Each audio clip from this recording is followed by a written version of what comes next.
currently live.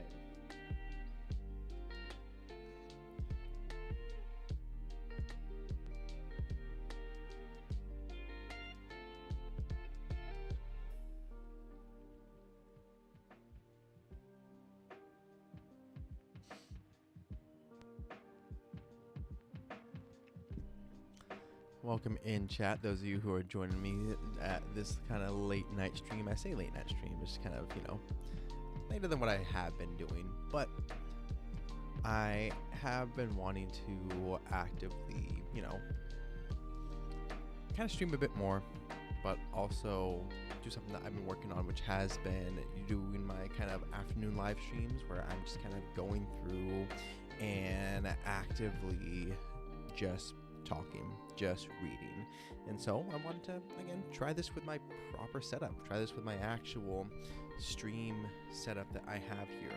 So tonight we are still currently reading through Oliver Burkeman's 4,000 Weeks, Time Management for Mortals, and I am an avid book reader myself. I am trying to read a lot more. My wife and I are actively trying to read a lot more, so I hope that you guys actively do want to kind of join along with this.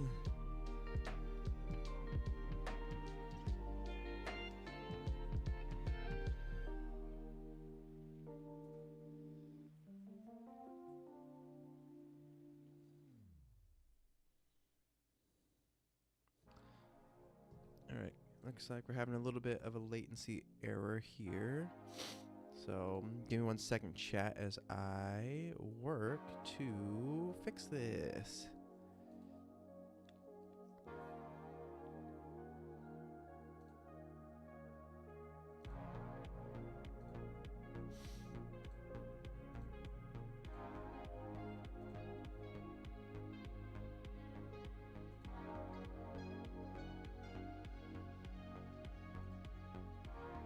Okay, I think I got it. Chat, you guys let me know how it looks. Currently we have what reportedly is bad on the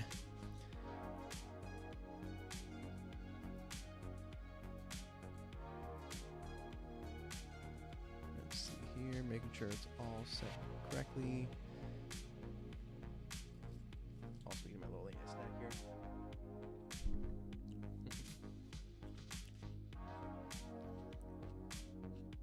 All right.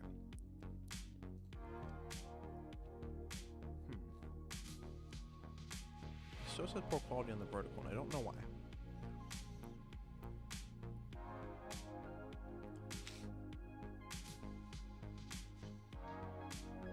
Let's see here.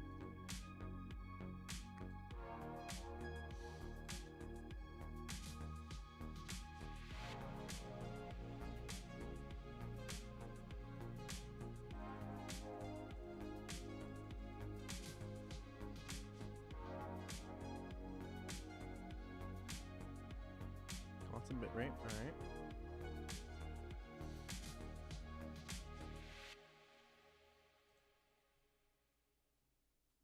Sure, we'll do the look ahead. I'm not entirely sure what that means. Okay.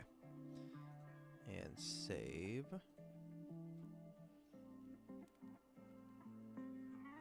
All right, chat, you're going to have to let me know how it looks on the actual...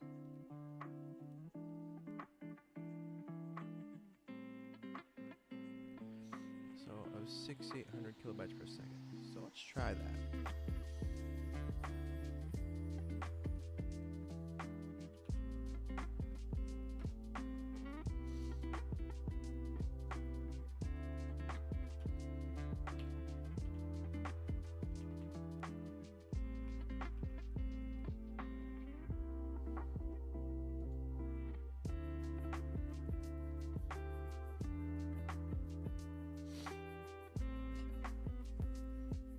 Alright.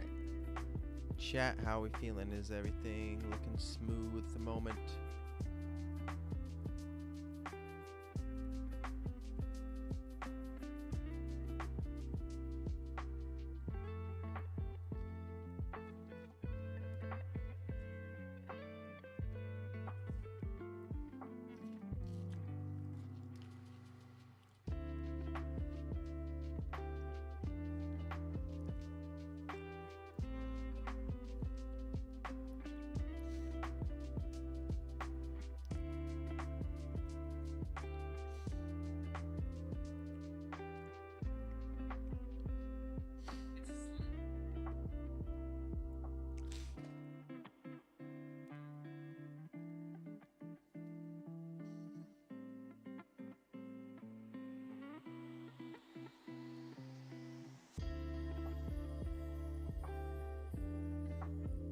private still.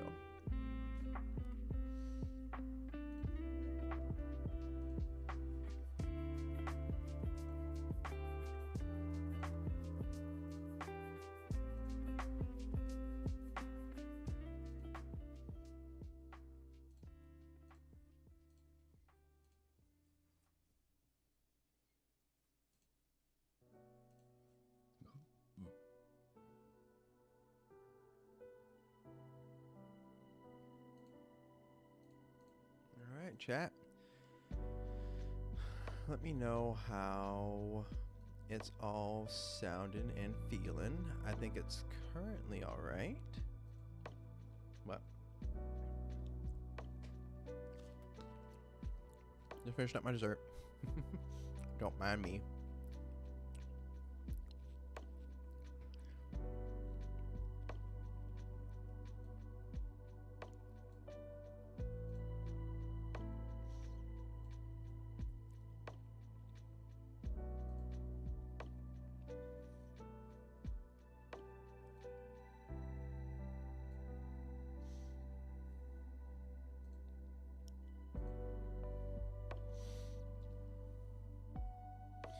Making sure the blast off is working as it should.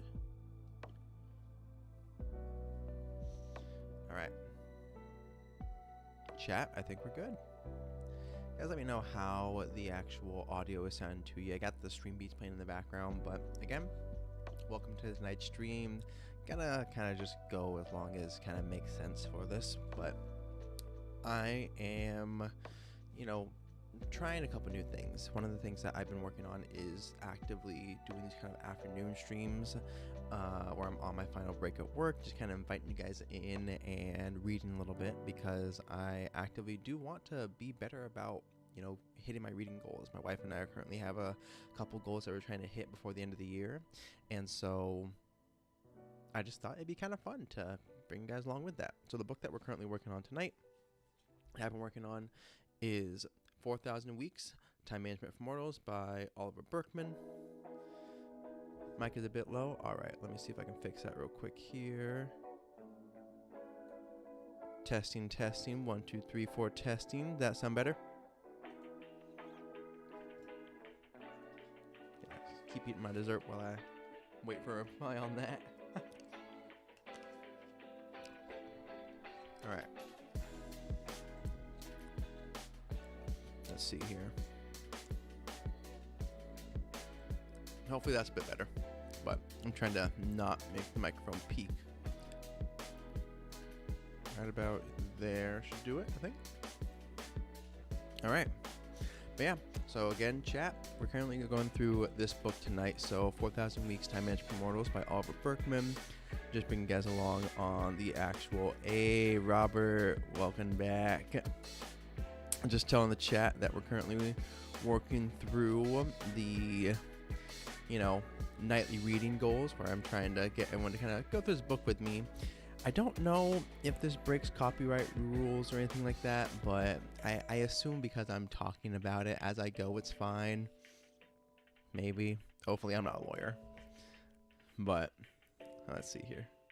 Make sure everything else looks good. Exit out of that, because don't need that.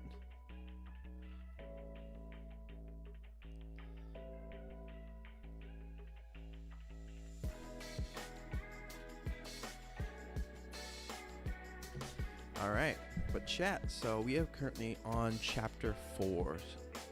So we've been reading this for quite a bit, but chapter 4, page 71 of Time Management for Mortals. Let me know if the background music needs to be turned down a little bit, or if this is still good. But chapter 4, Becoming a Better Procrastinator. Perhaps we're in danger of getting a little too metaphysical about all this, though. Many of the philosophers who ponder the subject of human finitude have been reluctant to translate their observations into practical advice, because that smacks of self-help, and heaven forbid that anyone might want to help themselves. Yet, their insights do have concrete ramifications for daily life.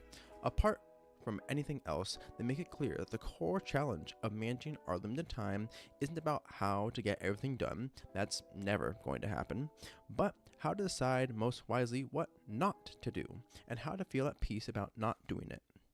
As the American author and teacher Greg Kretsch puts it, we need to learn to be better at procrastinating. Procrastination of some kind is inevitable. You can turn the background music just to...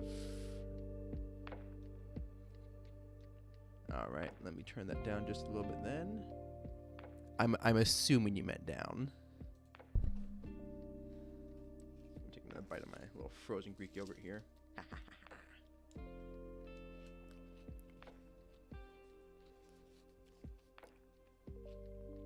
Alright.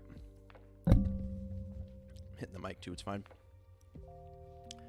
Procrastination of some kind is inevitable.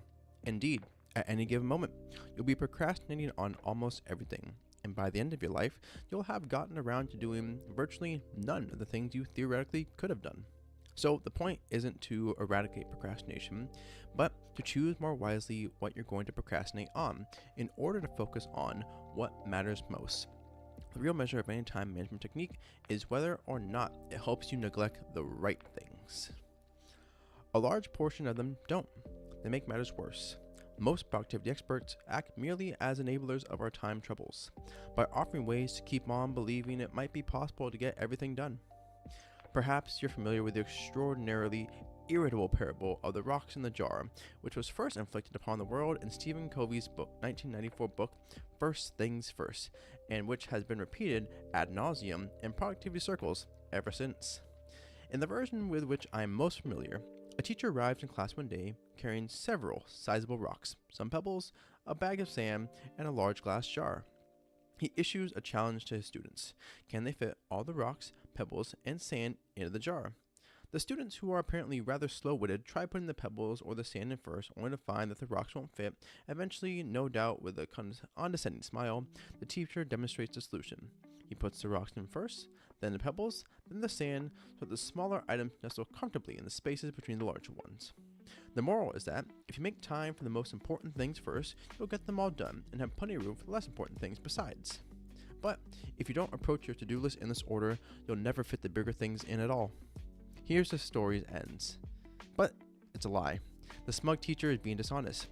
He has rigged his demonstration by bringing only a few big rocks into the classroom, knowing they'll all fit into the jar. The real problem of time management today, though, isn't that we're bad at prioritizing the big rocks. It's that there are too many big rocks, and most of them are never making it anywhere near that jar. The critical question isn't how to differentiate between activities that matter and those that don't, but what to do when far too many things feel at least somewhat important and therefore arguably qualify as big rocks. Fortunately, a handful of wiser minds have addressed exactly this dilemma, and their counsel coalesces around three main principles. Art of creative neglect. Principle number one is to pay yourself first when it comes to time. I'm borrowing this phrase from the graphic novelist and creativity coach Jessica Abel, who borrowed it in turn from a world of personal finance, where it's long been an article of faith because it works. If you take a portion of your paycheck the day you receive it and squirrel it away into savings or investments or use it to pay off debts, you'll probably never feel the absence of that cash. You go about your business, buying your groceries, paying your bills, precisely as if you never had that portion of money to begin with. There are limits, of course. This plan won't work if you literally earn only enough to survive. But if, like most people, you quote-unquote pay yourself last instead, buying what you need and hoping there will be some money remaining at the end to put into savings, you'll usually find there isn't any. And this won't necessarily be because you frittered it away self-indulgently on lattes or pedicures or new electronic gadgets or heroin. That's a leap. Every expenditure might have felt eminently sensible and necessary in the moment that you made it. The trouble is that we're terrible at long-range planning. If something feels like a priority now, it's virtually impossible to coolly assess whether it will still feel that way in a week or a month. And so, we naturally err on the side of spending, then feel bad later when there's nothing left over to save. I will say one of the things that I note in this book in particular is I use that kind of principle for myself for like big purchases, because I talk a lot. I'm an accountant, and so I talk a lot about, personal finance in my day job. But on this channel as well, like when I go about my tagline, your Gen Z coworkers, because I'm thinking through things like that, where when I have my paycheck and it hits, I'm thinking through, how do I want to spend it? What am I gonna spend it on? But I have the system in place where it will automatically pull money out and put it into the correct savings account, put it into the correct investment account, so that way I never see it, I never touch it, and I only have what's left over. And even then, I'm delaying all my big purchases. I have my Nintendo Switch 2, which I knew I was going to get, not day one, but a little bit after, so someone could return one to Amazon or something like that, and I'd get it from there at a slight discount. And so I spent months saving up for it, knowing distinctly that at some point I would get it, because that was the extent of my long-term planning. I paid myself first by putting money aside for it, but I knew that there would be a payoff eventually. I think that's the thing they emphasize in this first point here, is that when the time horizon gets so long that we don't know what that endpoint is, it's going to be a lot harder for us to look and say, oh, that makes sense for me to give up XYZ now, so that way I can accomplish this current project, this current task first. I'm going to finish off my yogurt real quick here.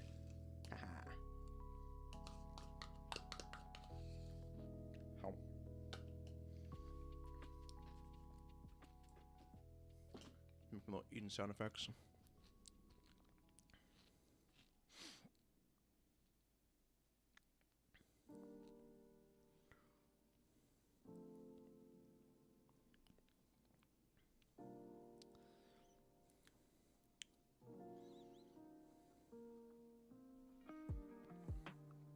All right.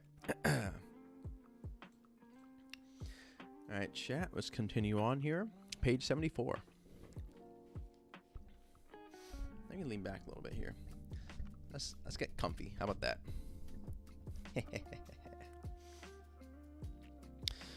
The same logic, Abel points out applies to time.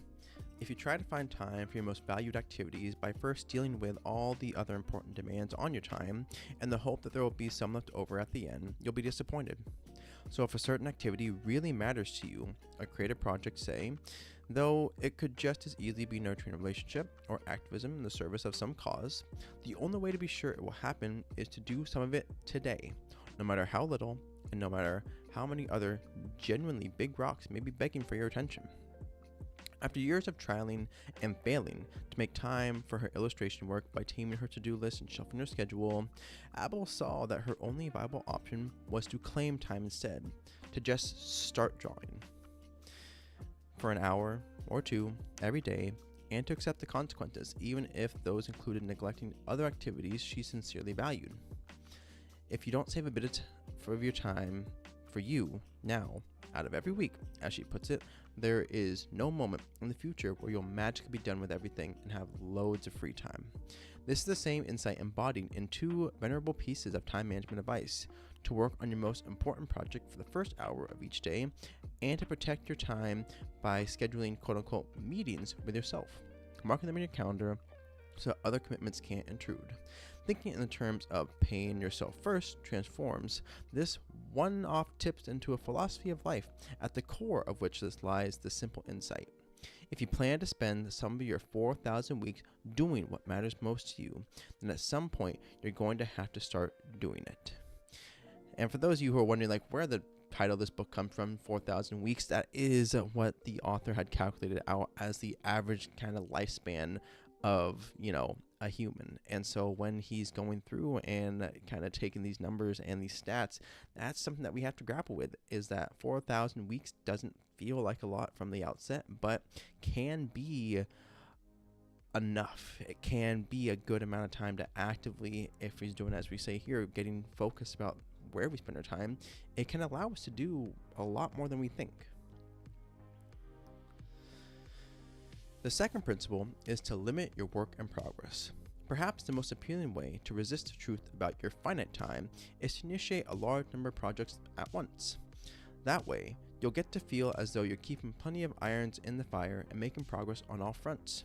Instead, what usually ends up happening is that you make progress on no fronts, because each time a project starts to feel difficult or frightening or boring, you can bounce off to a different one instead. You get to preserve your sense of being in control of things, but at the cost of never finishing anything important. The alternative approach is to fix a hard upper limit on the number of things you allow yourself to work on at any given time. In their book Personal Kanban, which explores this strategy in detail, the management expert Jim Benson and Tonianne DeMaria Berry suggest no more than 3 items.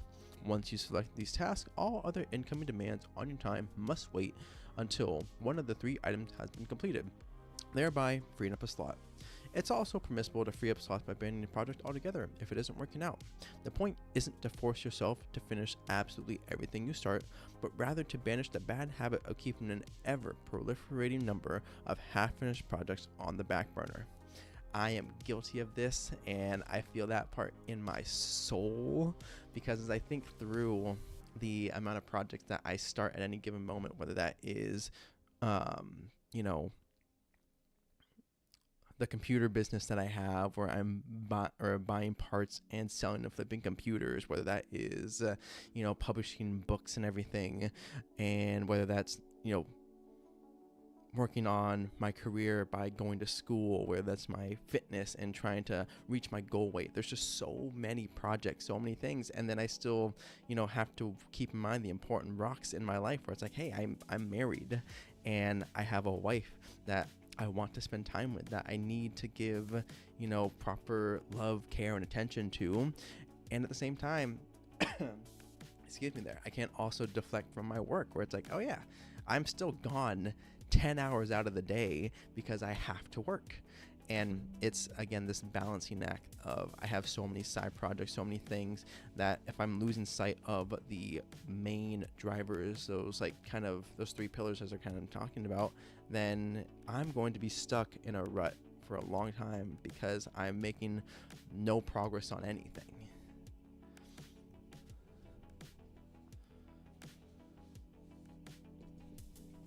All right. Gotta respond to this text real quick here. But chat, how's your guys' night going? You enjoying the reading so far? Let me know how it's. Am I reading too fast, too slow, enunciating poorly? I'm trying to work on that one.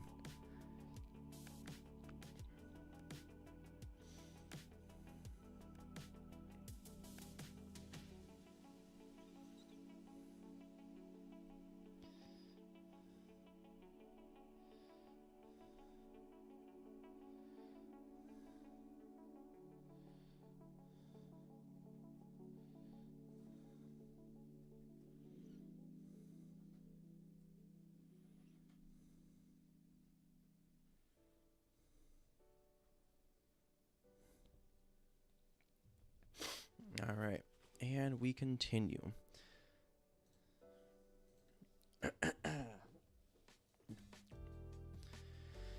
Making this rather modest change to my working practices produced a startlingly large effect. It was no longer possible for me to ignore the fact that my capacity for work was strictly finite, because each time I selected a new task from my to-do list as one of my 3 work-in-progress items, I was obliged to contemplate all those I'd inevitably be neglecting in order to focus on it. And yet, precisely because I was forced to confront reality in this way, to see that I was always neglecting most tasks in order to work on anything at all, that working on everything at once simply wasn't an option. The result was a powerful sense of undistracted calm, a lot more productivity than in my days as a productivity obsessive. Another happy consequence was that I found myself effortlessly breaking down my project into manageable chunks, a strategy I long agreed with in theory but never properly implemented. Not because the intuitive thing to do, if it was clear that if I nominated write book or move house as one of my 3 tasks in progress, it would clog up my system for months, so I was naturally motivated to figure out the next achievable step in each case instead.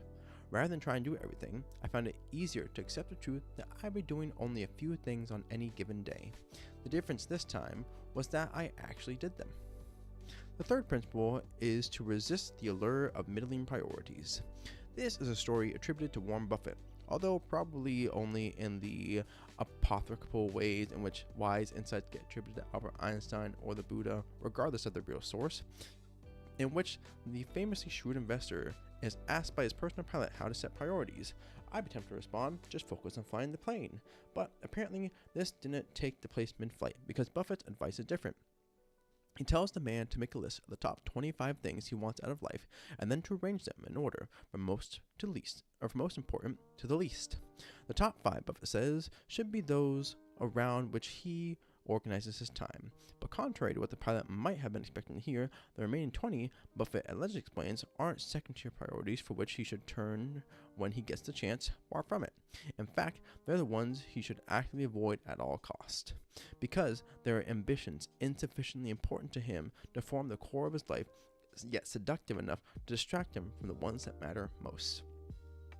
You need to embrace this specific practice of listing out your goals, I don't personally, to appreciate the underlying point, which is that in a world of too many big rocks, its moderately appealing ones, the fairly interesting job opportunity, the semi-enjoyable friendship on which a finite life can come to grief. It's a self-help cliche that most of us need to get better at learning to say no. But as the writer Elizabeth Gilbert points out, it's all too easy to assume that this merely entails finding the courage to decline various tedious things you never wanted to do in the first place. In fact, she explains it's much harder than that. You need to learn how to start saying no to things you do want to do, with the recognition that you only have one life.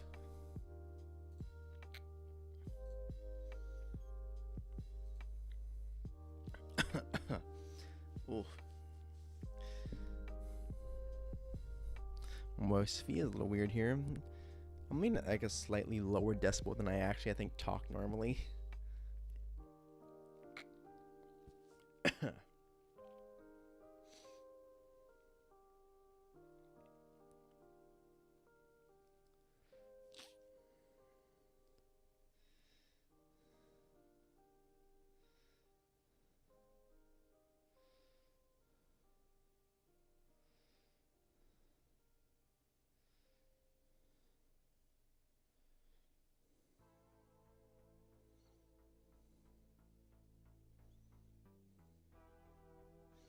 You need the tea. Yeah, that'd probably be a good idea.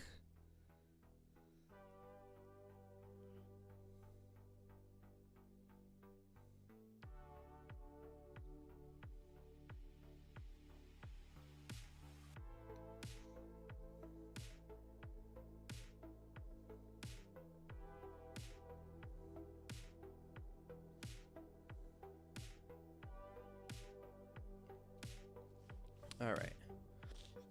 What's up, Allison? How you doing tonight? We're currently reading 4,000 Weeks, Time Management for Mortals. Manuel Cardenas, how we doing?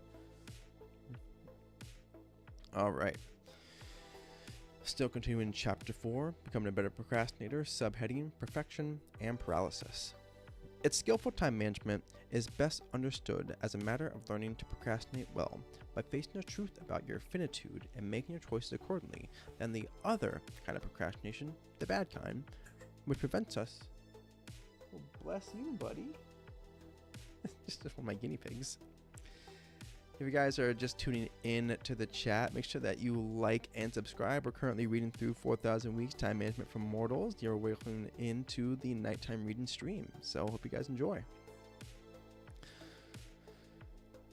All right, the bad kind, which prevents us from making progress on the work that matters to us, is usually the result of trying to avoid the truth.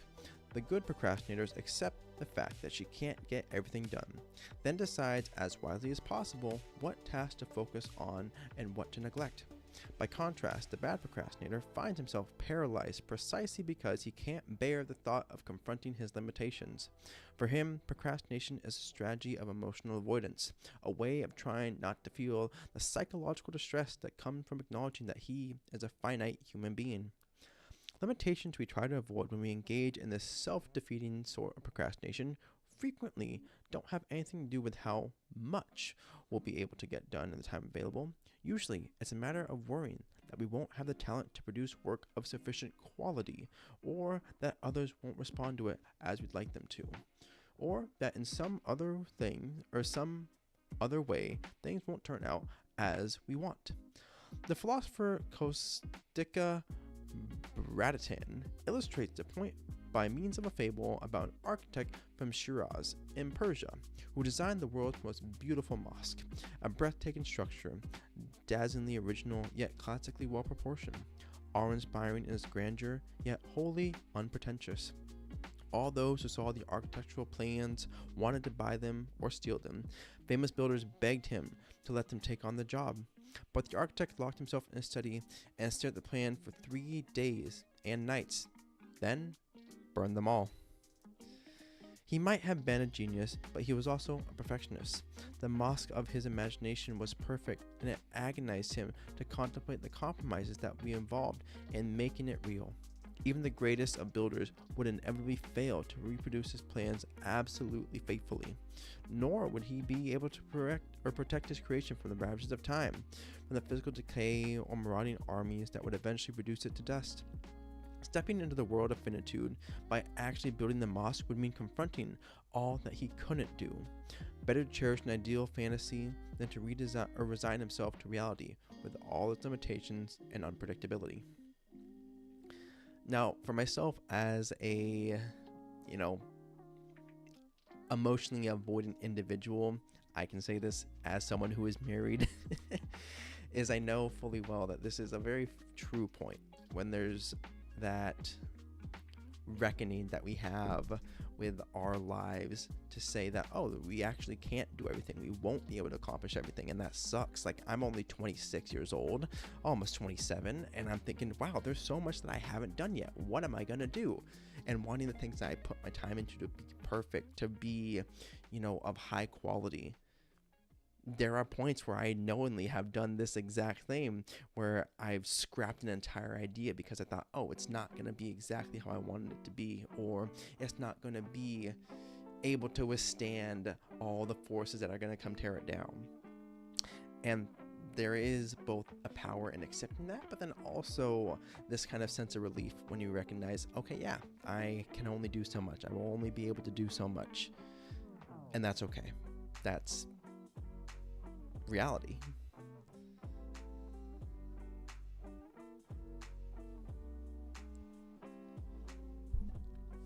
All right. Continuing. Bradatin argues that when we find ourselves procrastinating on something important to us, we're usually in some version of the same mindset. We fail to see or refuse to accept that any attempt to bring our ideas into concrete reality must inevitably fall short of our dreams, no matter how brilliantly we succeeded in carrying things off, because reality, unlike fantasy, is a realm in which we don't have limitless control and can't possibly hope to meet our perfectionist standards.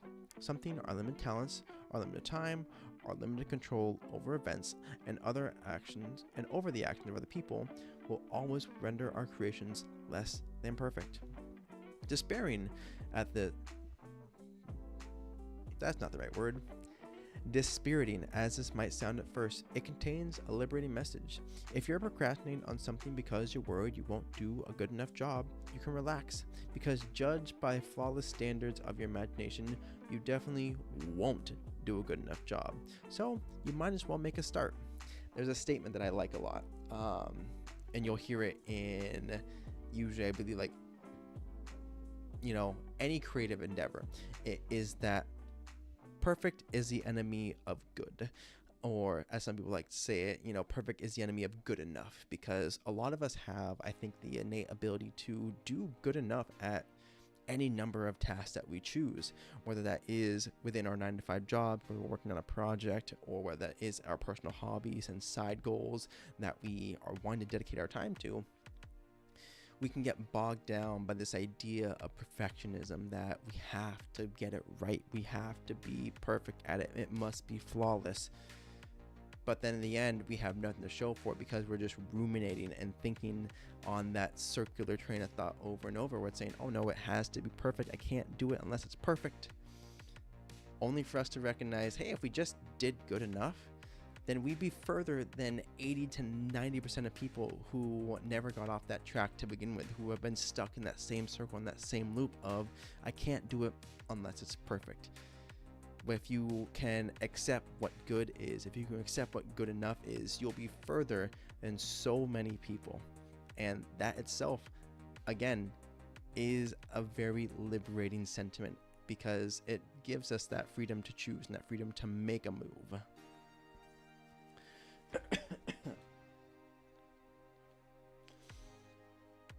I did not bring my water bottle in here with me, and that probably would have been a good idea. So chat, I'm going to be right back. I'm going to grab my water bottle, and then we'll continue reading real quick here.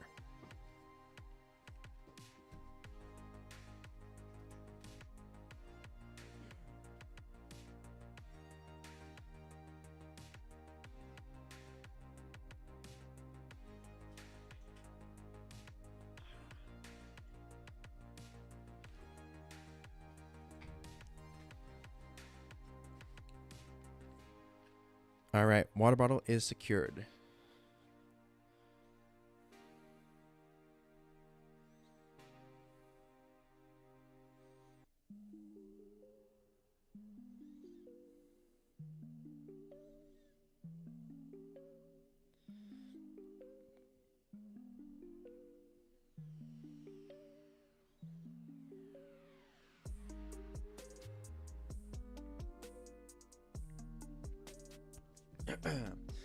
All right, and we continue.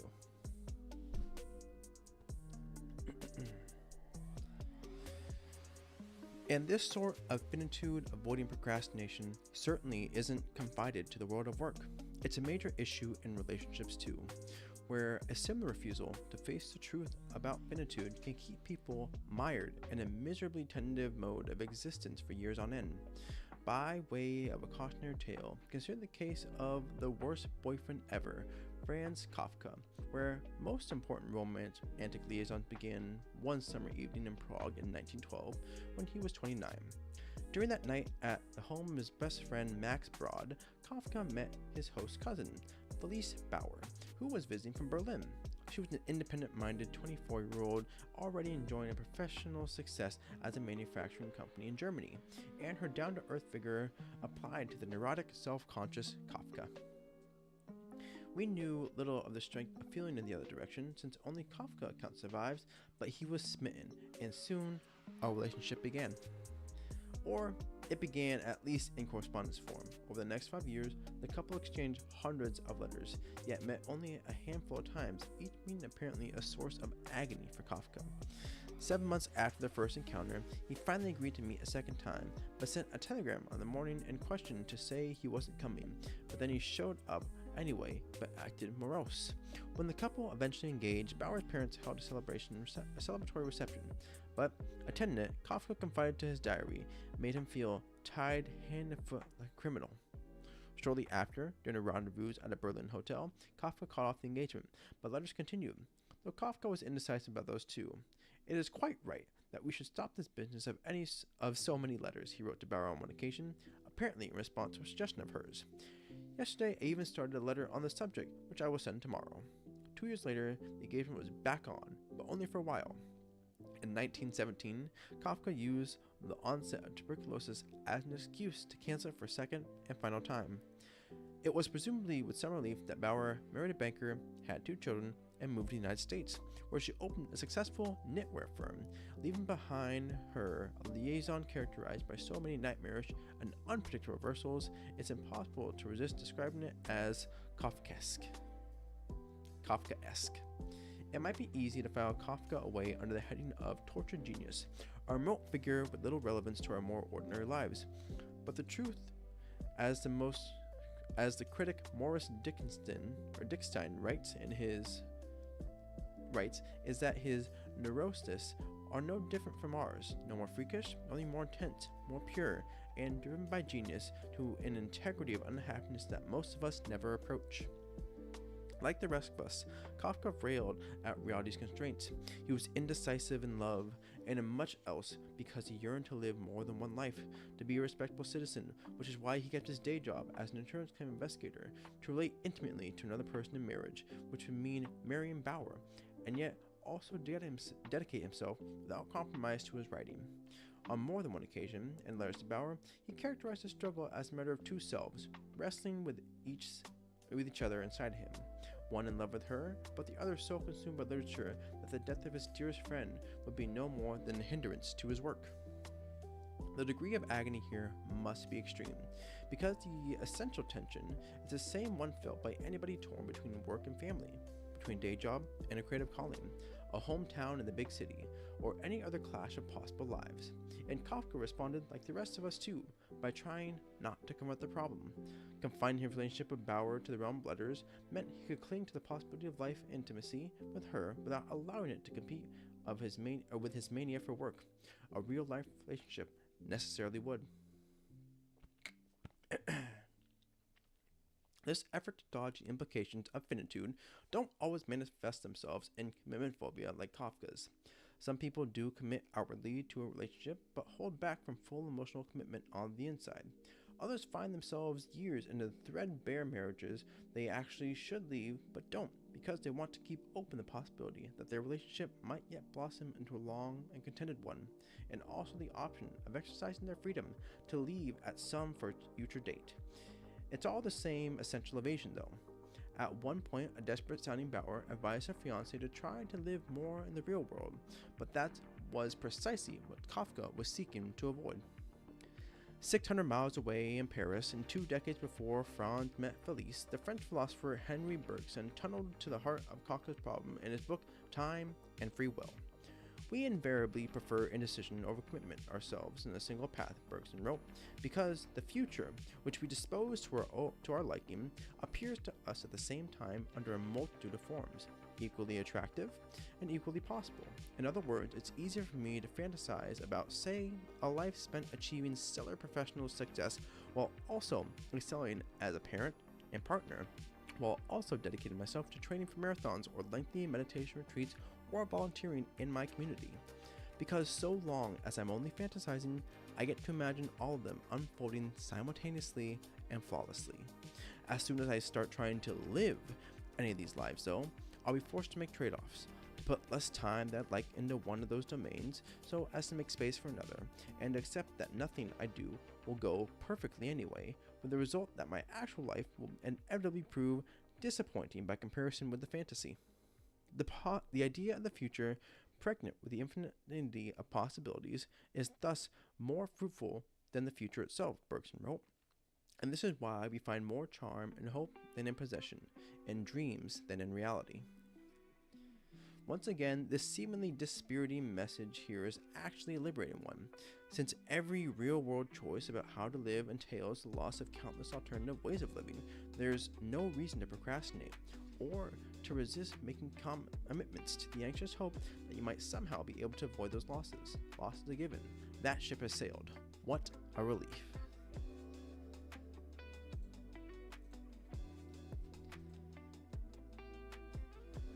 Hi, Michelle. Oh, it's Kat. How we doing, Kat? I'm not gonna chat for a hot minute there.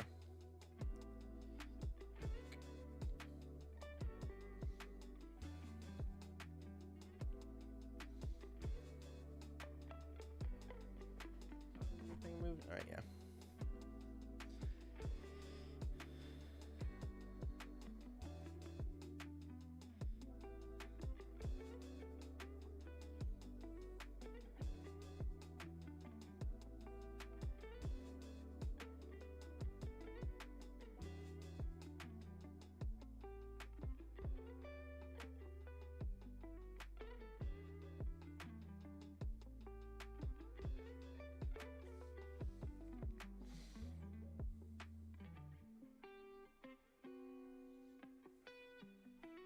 All right.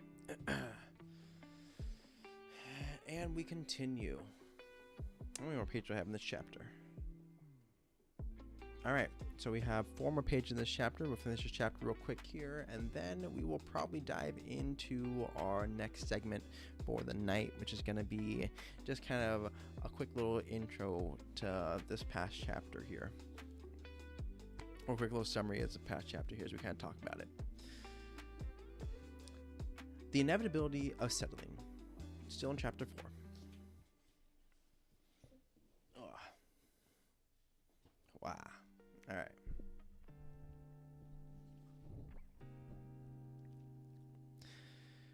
Which brings me to one of the few pieces of dating advice I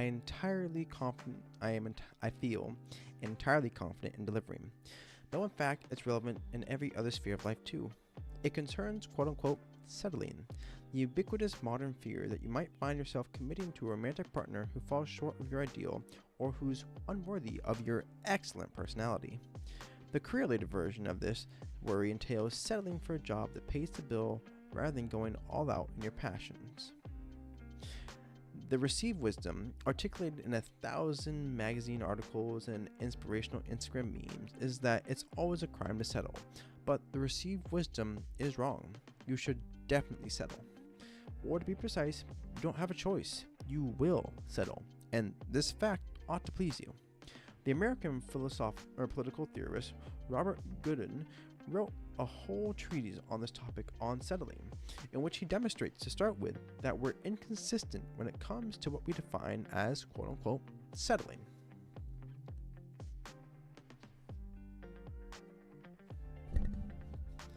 What's this real quick here?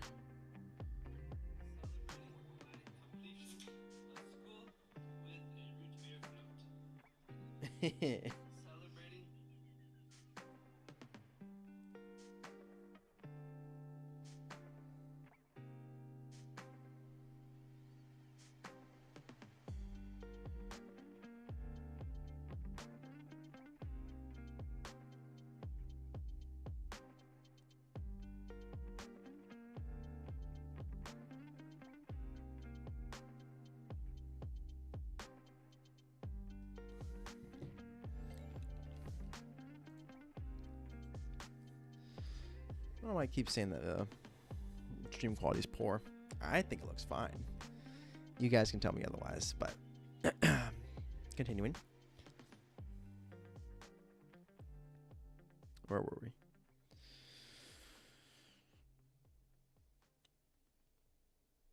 Robert Goodwin wrote a whole treatise on this topic, on settling, in which he demonstrates, to start with, that we're inconsistent when it comes to what we define as quote-unquote settling.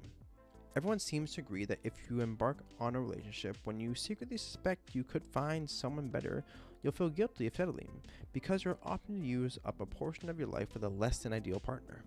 But since time is finite, the decision to refuse to settle, to spend a decade relentlessly scoring online dating networks for the perfect person, is also a case of settling, because you're opting to use up a decade of your limited time in a different sort of less than ideal situation.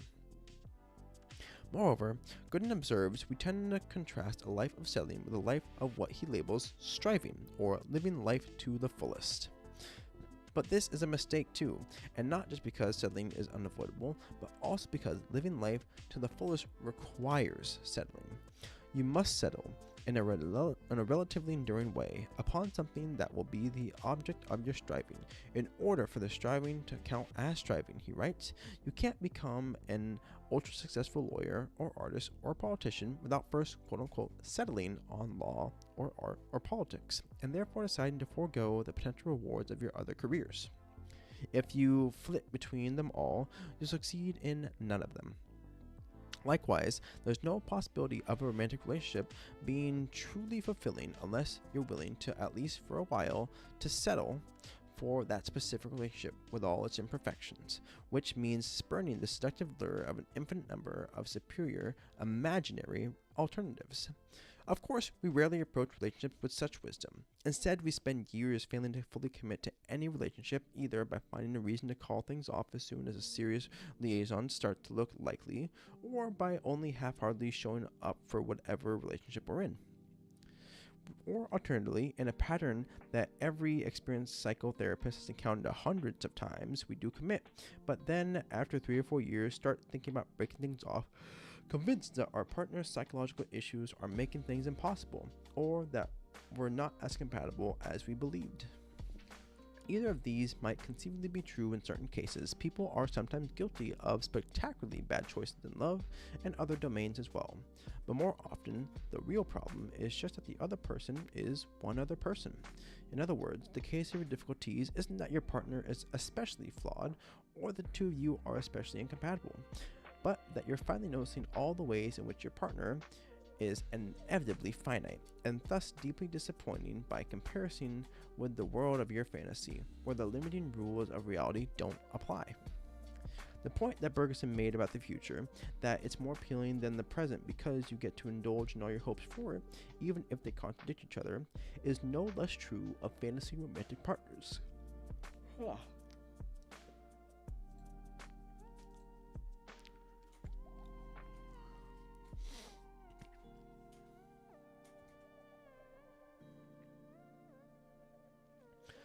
True of fantasy romantic partners who can easily exhibit a range of characteristics that simply couldn't coexist in one person in the real world. It's common, for example, to enter a relationship unconsciously hoping that your partner will provide both an unlimited sense of stability and an unlimited sense of excitement. And then, when that's not what transpires, to assume that the problem is your partner and that these qualities might coexist in someone else, whom you should therefore set off to find. The reality is that the demands are contradictory. The qualities that make someone a dependable source of excitement are generally opposite of those that make him or her a dependable source of stability. Seeking both in one real human isn't much less absurd than dreaming of a partner who's both 6 and 5 feet tall. And not only should you settle, ideally you should settle in a way that makes it hard to back out. Such as moving in together, or getting married, or having a child. The great irony of all our efforts to avoid facing finitude, to carry on believing that it might be possible not to have to choose between mutually exclusive options, is that when people finally do choose in a relatively irreversible way, they're usually much happier as a result. We'll do almost anything to avoid burning our bridges. To keep alive the fantasy of a future unconstrained by limitations, yet having burned them, we're genuinely pleased that we did so. Once in an experiment at Harvard University social psychologist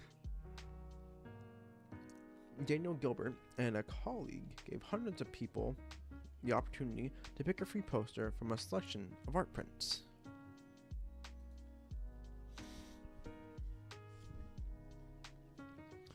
Then he divided the participants into 2 groups. The first group was told that they had a month in which they could exchange their posters for one another. The second group was told the decision they'd already made had been final. In follow-up surveys, it was the latter group, those who were stuck with their decision and who thus weren't distracted by the thought of it might be possible to make a better choice, who showed. Continuing here.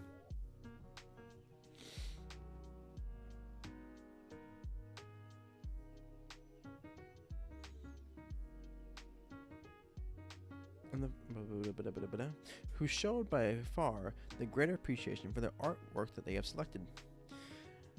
Not that we necessarily need psychologists to prove the point, Gilbert's study reflects an insight that deeply embedded in numerous cultural traditions, most obviously that of marriage. When 2 spouses agree to stay together for better or worse, rather than bolting as soon as the going gets tough, they're making an agreement that not only will help them weather the rough patches, but that also promises to make good times more fulfilling too, because they are having committed themselves to one finite course of action. They'll be much less likely to spend this time pining after fantastical alternatives. In consciously making a commitment, they're closing off their fantasies and infinite possibilities in favor of what I described in the previous chapter as the quote-unquote joy of missing out. The recognition that the renunciation of alternatives is what makes their choice a meaningful one in the first place. This is also why it can be unexpectedly calming to have to take actions you've been fearing or delaying to finally hand in your notice at work, become a parent, address a festering family issue, or close on a house purchase. When you can no longer turn back, anxiety falls away, because now there's only one direction to travel, forward in the consequences of your choice. Alright. Well, that takes us through chapter 5. There it is. Proper bookmark. Ayo. Oh, my voice.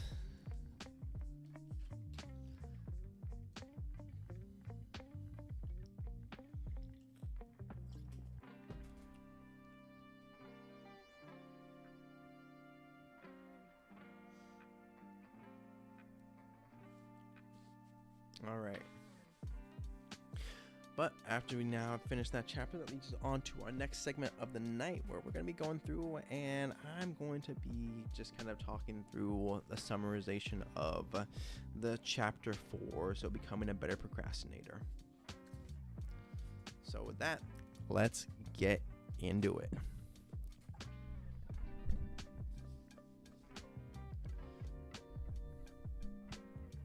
So one of the big things that I kind of picked out from this book, so there's again the 3 main points, and I want to be able to kind of go back through and dive into them, because each one of them I think does a great job of really demonstrating for us the importance of recognizing the finite amount of time that we have and just how we can actively use it.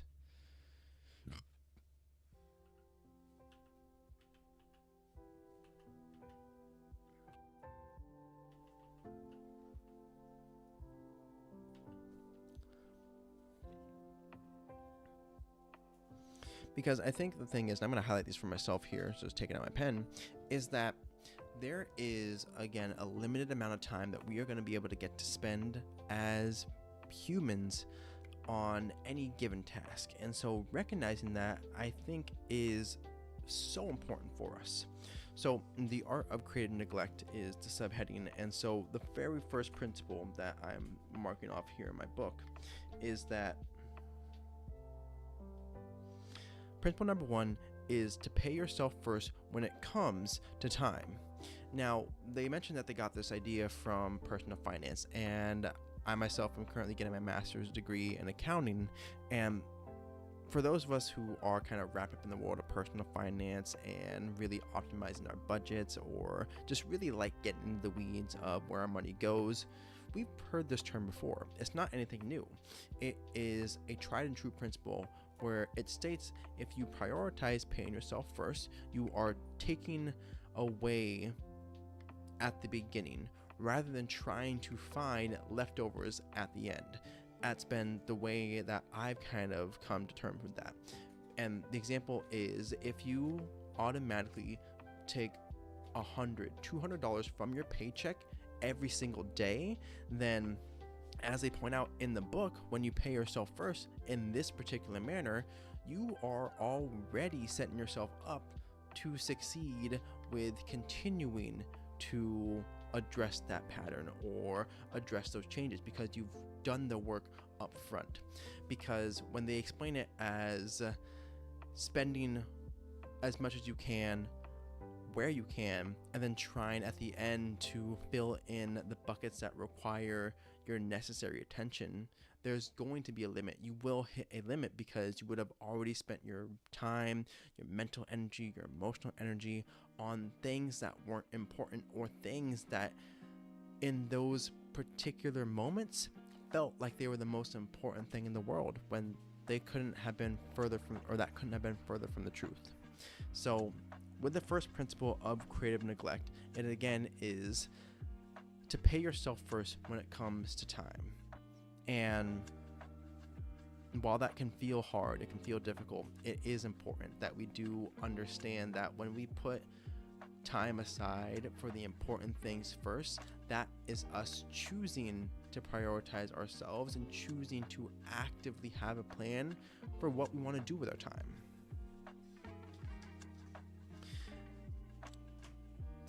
I'm actually going to mute the music here as I'm talking, now I think about it. Because this is going up on YouTube later. All right. Now, the second point in creative neglect is, or the second principle is, to limit your work in progress. And this has been an analogy that I've used multiple times. Consider it like these pillars that are being used to build a bridge, where we're connecting you from point A to point B. Now, what happens if you are choosing to fill up, say, these 10 pillars a little bit each time, just an inch every single time? Well, when you do that, at the end of the day, you would have had only 1 inch of progress, something that is so minuscule, so small in the grand scheme of it, that you have effectively made no progress towards constructing that bridge, towards getting yourself any closer to a finished product. So, when the emphasis is to limit your work in progress, that means making a very intentional and distinct choice to say, okay, I'm going to focus on this one pillar today. I'm going to focus on this one project, this one issue, this one task today. Of course, they emphasize in here that you can do up to like 3 fairly comfortably on average for people, where when you finish one step or one project, then you rotate it out with another, and that process continues, and it's self-repeating because it rolls itself over into the next one. However, the principle stays the same, where if we're going back to the bridge analogy here, it'd be a case of, instead of adding 10 individual inches to 10 different pillars, we are choosing to say, all right, today we're going to focus on pillars 1 through 3, and we're going to make distinct progress on getting them filled up and built. Or another version is, all right, we're only going to focus on pillar 1 today. We're going to get it filled up. We're going to let it set. And that itself is going to be 10 inches worth of, concrete foundation that has been laid. And that in of itself is going to then compound with the effort as you kind of push that thought process along, because then if you do the same thing for pillar 2, for pillar 3, that's going to make it so much easier, rather than spending however many days, if I'm going off the top of my head, like 100 days to get all 10 of them because you're only doing an inch a day. Then that just doesn't work out. So being very distinct about limiting where you spend your time, or where you allow yourself to spend the time, is going to make a huge impact, especially when you are trying to decide what matters most.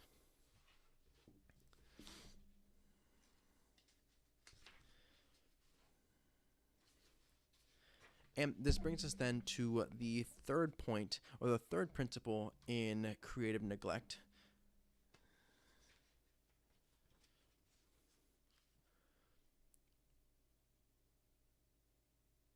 which is to resist the allure of middling priorities. Now, what this means is essentially, well, they use the story of Warren Buffett, which is that one day his pilot had asked him how would he be able to guarantee success. So Warren Buffett then told him, list out 25 of the things that are most important to you, that you want to accomplish in your life, that you want to be known for, that you really want to do. And from there, take that list of 25 items and rank them from most important at number 1 to least important at number 25. And from there, your top 5 items were going to be what was truly most important to you. Now the question becomes, well, what about the other 20? Well, in this circumstance, the emphasis was that the other 20 needed to be distinctly forgotten, needed to be distinctly cordoned off, because they were alluring enough, they were attractive enough to steal attention away from the actual top 5 things that pilot could really focus their time on, could really make a sizable impact on. And that for us, I think, is so key to this whole struggle with coming to terms with what we can actually do, what we can realistically do when we want to do so much. It's that we have to steer clear of these mid-level priorities, these low-level priorities, these items that by themselves actively do kind of scratch that itch in our brain, or do make us feel like, oh, I could do that. I could, start another business. I could go get another degree. I could run this marathon. I could do this Ironman. I could. And at the end of the day, it comes down to, well, did you? Would you? And then asking that very hard-hitting, realistic question as you look in the mirror and ask yourself, well, truly, could you? And so when we avoid these middling priorities, we're putting aside these aspects and these ideas that actually do pull us away from what are our highest priorities, those top 5 things on that list of 25 items. And this isn't to say that those are set in stone forever. I want to emphasize that for myself, and this is my interpretation of the work in this book, is that it doesn't mean you are stuck with only those top 5, that they'll never change, you'll never grow. The season of life that a 18-year-old is in is different from a 25-year-old, which is different from the 30-year-old, which is different from the 35, the 40-year-old. And it's okay for these things to change. But I do think that the emphasis here is being very dedicated to the practice of recognizing priorities for that chapter, for that season, and then having that long-term thinking still be in the background of, okay, how does my work here today impact the things I want to do 5 years from now, 10 years from now, 15 years from now? Because that's when the middling priorities can either become distractions or can become the next goal post that you're going to be working towards, because you've accomplished maybe one of the other items from that top 5 and you've moved it off into a different category. And for myself, as I kind of think through becoming a better procrastinator, like those 3 main principles of the art of of creative neglect, it makes a lot of sense that when we are faced with the reality of how much time we have and how much time we can actively dedicate to the things that matter to us in that season, in that chapter, that it just makes sense that we have to be able to put ourselves first, or pay ourselves first with our time. We have to be able to limit the amount of projects that we do, and in turn avoid these low and mid-level desires and ideas that themselves can actually pull us away from the top core items that we want to focus on and that we should be focusing on. And as I go through this book, it's just that constant reminder that we are limited. And that limitation is, as it emphasizes, is what gives weight and clarity to the things that we do choose to do, the things that we do get to spend our time on. And that's what's beautiful about it. But with that, make sure that you guys like and subscribe if you made it this far into the video. Thank you so much. Make sure that you follow along as we kind of continue to explain and dive into complicated topics and try to turn them into simple and actionable tips.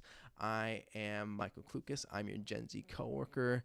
Have an amazing day, you amazing people, and I will see you all in the next video. Go out there and do great things. All right. Oh, I feel pretty good about that. I think that was good.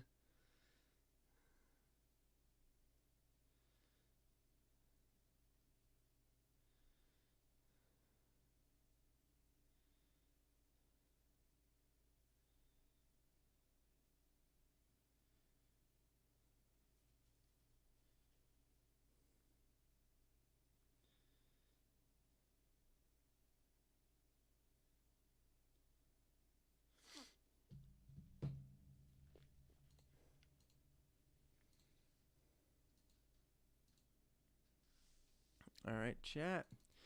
Well, with that, I hope you have an amazing night, everybody. Thank you very much for joining me tonight on this reading live stream. Again, we'll be doing more of these just throughout, the summer, as I kind of get a better feel for how do I want to kind of create content. How do I want to create, meaningful connection with you guys. So with that, have an amazing night, you amazing people, wherever you are in the world. I hope you are having a fantastic evening and a fantastic day. And I will see you all next time. Go out there and do great things, everyone.